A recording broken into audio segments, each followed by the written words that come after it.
Hello दोस्तों, कैसे आप लोग।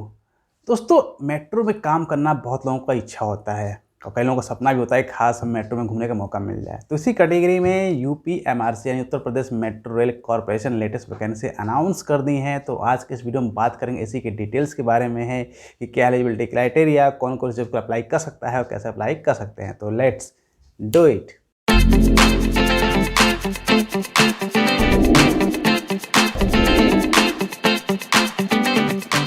दोस्तों, आगे बढ़ने से पहले अभी तो हमारे चैनल को आपने सब्सक्राइब नहीं किया है तो जरूर सब्सक्राइब कर ले अगर आप चाहते हैं कि आपको ऐसे ही गवर्नमेंट जॉब की इन्फॉर्मेशन टाइमली आपको मिल जाए, जिससे इन्फॉर्मेशन मिस ना हो पाए।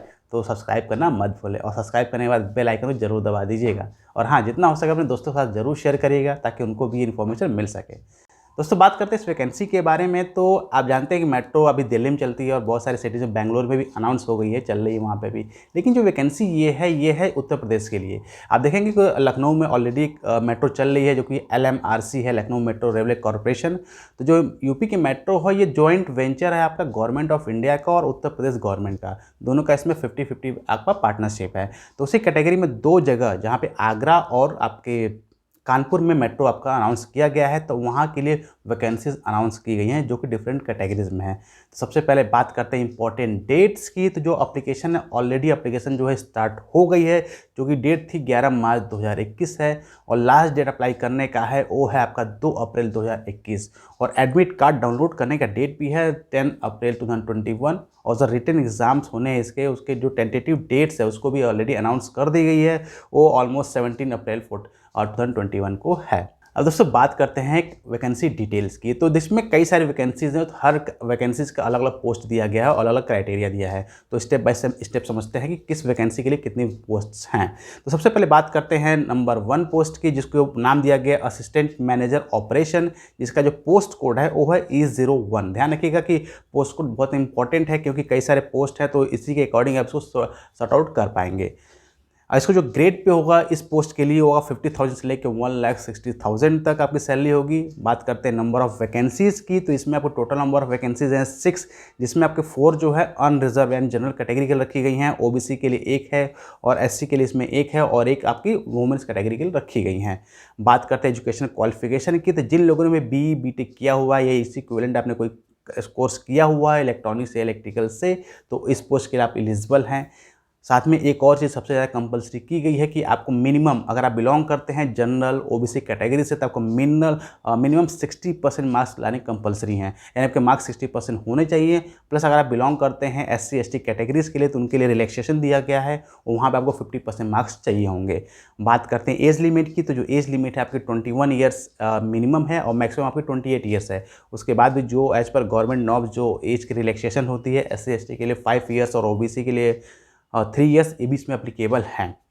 दोस्तों, बात करते हैं जो नॉन एग्जीक्यूटिव पोस्ट है, जिसमें आपके पोस्ट का कोड है NE01 और जो पोस्ट का नाम है station controller cum train operator. यानी इसको आप कह सकते हैं कि जो स्टेशन कंट्रोल करते हैं, ट्रेन को ऑपरेट करते हैं उसको, जैसे रेलवे में आप कह सकते हैं स्टेशन मास्टर, सेम वैसे ही आपका ये है मेट्रो के लिए। तो इसमें आपके ग्रेड पे जो होगा सैलरी का, इसमें आपका 33,000 से लेकर 67,300 तक होगा। बात करते हैं नंबर ऑफ़ वैकेंसीज़ की इस कैटेगरी में। तो इसमें आपका टोटल नंबर ऑफ वैकेंसीज है 186, जिसमें आपका अनरिजर्व कैटेगरी के लिए 76 है, EWS के लिए 18 है, OBC के लिए 50 है, SC के लिए 39 है, ST के लिए 3 है, वोमेंस के लिए 37 है, एक्स सर्विस मैन के लिए भी आपको 9 दी गई है।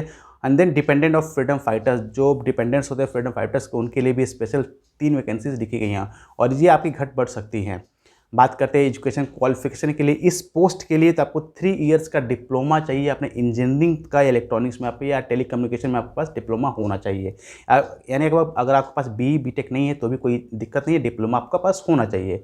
अब बात करते हैं एजुकेशन एज क्राइटेरिया की। तो मिनिमम एज आपकी इसमें भी 21 ईयर्स है, मैक्सिमम आपके 28 ईयर्स और इसमें भी आपको जो रेज की रिलैक्सेशन है एज पर गवर्नमेंट नॉर्म्स मिलेगी। और हाँ, सबसे इंपॉर्टेंट पॉइंट है जो एजुकेशन में आपको मार्क्स हैं कम से कम 60% मार्क्स जो जनरल और OBC कैटेगरी को कंपलसरी है और SC ST के लिए 50% मार्क्स इसमें भी कंपलसरी है। बात करते हैं अगले पोस्ट की, जिसका जो पोस्ट कोड है NE02 है। इसमें आपका मेंटेनर इलेक्ट्रिकल, इसमें आपके जो ग्रेड पे होगा ये आपका 19,500 से स्टार्ट होगा, 39,900 तक जाएगा जिसमें भी आपकी जो टोटल नंबर ऑफ वैकेंसीज हैं वो है 52, जिसमें आपका अनरिजर्व कैटेगरी के लिए आपके 22 हैं, EWS के लिए 5 हैं, OBC के लिए 14 हैं, SC के लिए 10 है, ST के लिए 1 है और वुमेंस के लिए इसमें भी 10 है और एक्स सर्विसमैन के लिए 2 हैं और फ्रीडम फाइटर डिपेंडेंट्स के लिए आपकी 1 वैकेंसीज हैं।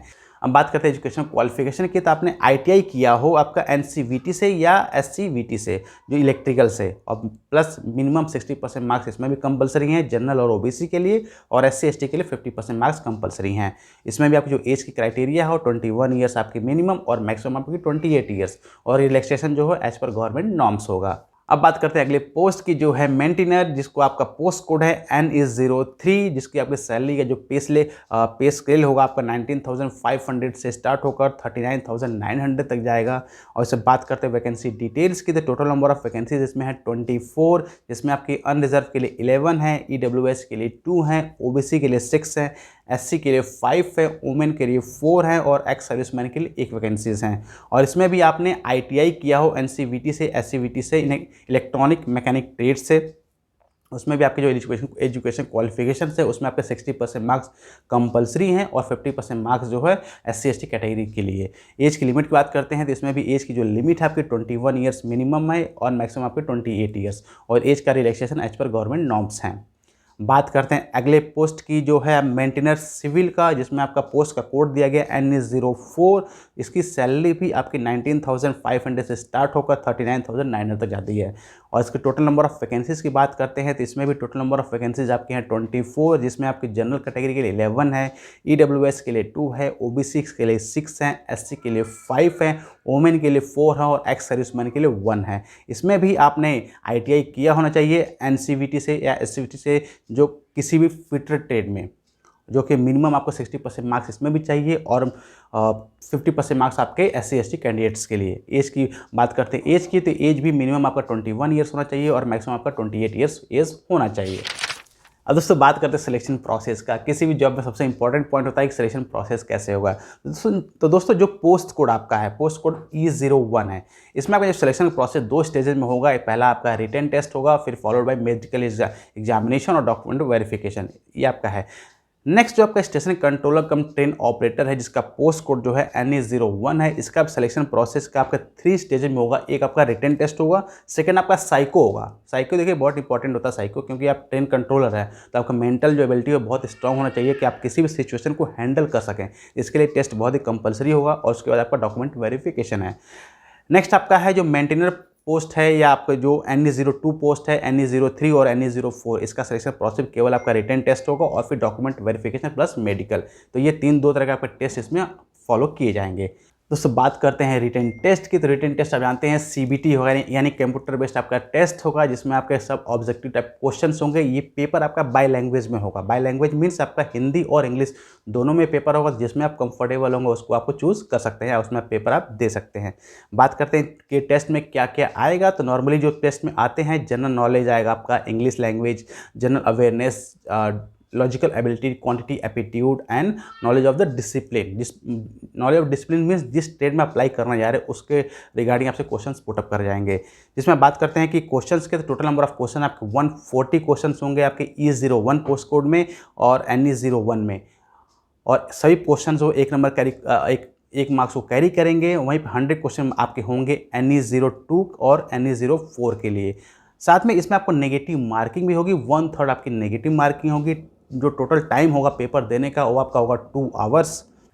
दोस्तों बात करते हैं एग्जामिनेशन सेंटर्स की, क्योंकि बहुत इंपॉर्टेंट लगता है कि हम पेपर देने कहाँ पर जा रहे हैं। तो ये यूपी के डिफरेंट सिटीज़ में होगा, जिसमें आपके लखनऊ, कानपुर, आगरा, प्रयागराज, वाराणसी, गोरखपुर, मेरठ, झांसी, बरेली, गौतम बुद्ध नगर, नोएडा, ग्रेटर नोएडा, गाजियाबाद, मुरादाबाद, अलीगढ़, मुजफ्फरनगर, ये सिटीज़ होंगी नॉर्मली की गई हैं। अगर इसके अलावा भी कैंडिडेट्स अगर ज़्यादा होते हैं तो फिर और सिटीज़ को भी फाइनल आउट किया जा सकता है, जहाँ पे पेपर देने में बच्चों को आसानी हो। दोस्तों इस पोस्ट के लिए एक इम्पॉर्टेंट पॉइंट ये है कि जब भी आपका इस पोस्ट के लिए सिलेक्शन हो जाएगा, यानी जिस भी फील्ड में आपने अप्लाई किया है उसमें सिलेक्शन होने के बाद आपको एक श्योरिटी बॉन्ड कंपनी को देनी पड़ेगी, जिससे कि आप जो है मिनिमम 3 ईयर्स आप सर्विस देंगे। मीन्स आपको ट्रेनिंग कंप्लीट करने के बाद एटलीस्ट 3 ईयर्स का आपको एग्रीमेंट करना पड़ेगा कि आप जॉब छोड़कर नहीं जाएंगे। जिसमें आपको डिफरेंट कैटेगरीज है। जो ये श्योरिटी बॉन्ड है ये 3 कैटेगरी में डिवाइड किए गए हैं, जिसमें आपका 3 लाख, 1,50,000 एंड 75,000 इस तरह के आपके श्योरिटी बॉन्ड्स इनको देने पड़ेंगे, ताकि आप वो भी, इनको भी चाहिए कि कम से कम जो हम ट्रेनिंग प्रोवाइड कर रहे हैं, अपना मैन पावर दे रहे हैं, अपना टाइम दे रहे हैं, वो जॉब छोड़कर जाएंगे नहीं। तो उसके लिए ये चीज़ आपको कंपलसरी की गई है। तो इसलिए मेरा सजेशन है कि इस जॉब के लिए आपको अप्लाई करने से पहले पूरी तरीके से फॉर्म को ज़रूर, जो इनका डॉक्यूमेंट है, जो भी नोटिफिकेशन है, उसको प्रॉपरली पढ़ ले, अंडरस्टैंड कर ले। ऐसा ना हो कि आप आंख बंद करके अप्लाई कर दें और उसके बाद आपको दिक्कत फेस होने लगे कि कई बहुत सारी चीज़ें डिमांड कर रहे हैं और हम फुलफ़िल नहीं कर पा रहे हैं। तो इस बात का ज़रूर ध्यान रखें और पूरा अच्छी तरह से पढ़ लें। दोस्तों एक पॉइंट हम मिस कर गए थे या भूल गए थे, एप्लीकेशन फ़ीस, क्योंकि जब हम कोई भी जब गवर्नमेंट जॉब से अप्लाई करते हैं तो एप्लीकेशन फ़ीस बहुत इंपॉर्टेंट मायने रखती है कि कौन कितना फ़ीस ले रहा है। तो उसमें जो जनरल और ओबीसी कैंडिडेट्स हैं उनके लिए 590 रुपीज़ आपको चार्ज करना है, यानी पे करना है।